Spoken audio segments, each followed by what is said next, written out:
As we look at the value that you receive from work, I want you to think about that a little bit, and let's switch gears and talk about the meaning of work. And when I say the meaning of work, what's it all about? It certainly is about the paycheck. Well, let's go a little further than that. Now, there was a movie called Metropolis. Did anybody ever see that movie? The old silent movie from Germany. Yeah, and it was made around 1920. And if we go back in history, it's always interesting looking at science fiction movies because, you know, when they start a science fiction movie, sometimes they'll put the year there. Right. You know, I know. I remember seeing the movie 2001. I'm going, 2001, then there was 2010, and it's like, okay, right.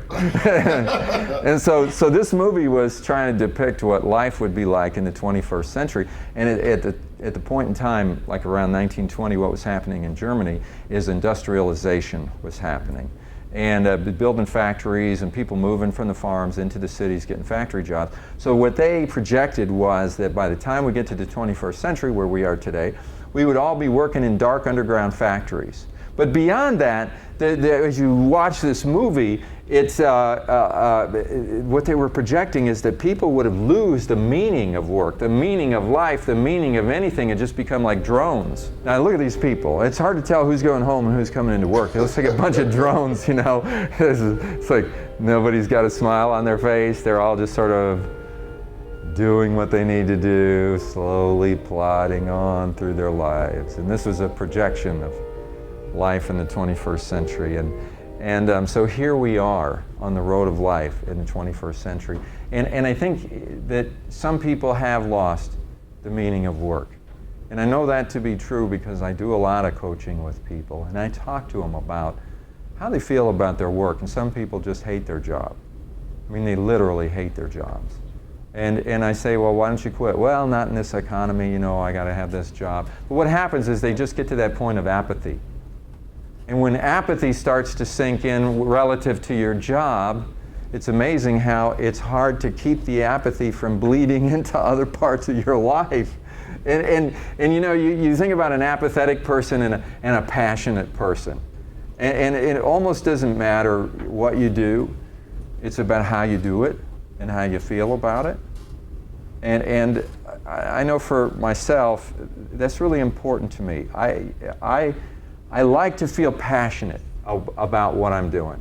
I want to believe in what I'm doing. And it makes me feel energized and like I'm making a difference.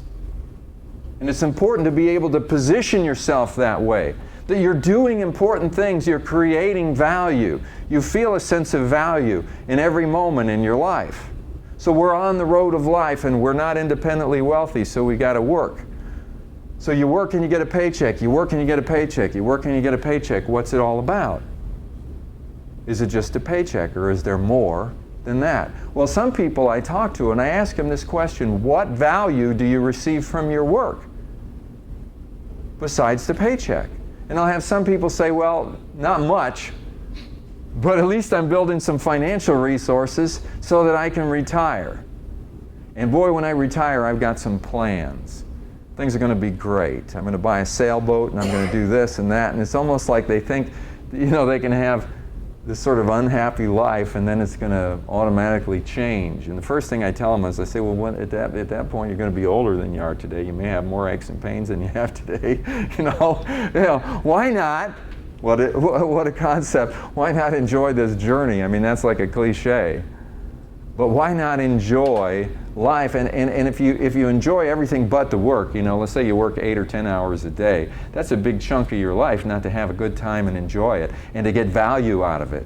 What kind of value can you get out of it? One thing I know is working around people in the workplace helps me to do a better job in my personal relationships. So why not learn about relationships while I'm at work? Why not build relationships and get value out of the relationships at work? Why not just learn how to enjoy it?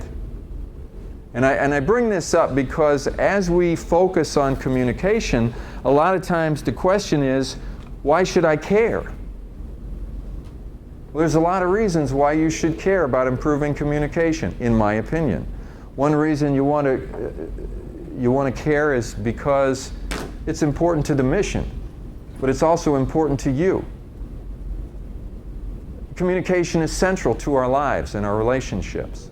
It's central to being able to create value. In my opinion, the better communicator you are, and the better you are at building teamwork, even in difficult and adverse situations and times and circumstances, the more you enjoy and receive value out of your life. So I think it's important to consider, and we're going to talk today about your work life and your personal life, how all this stuff, is you don't turn it off when you're at work, and you're not two people, you're one person, how it all integrates together and allows you to create value.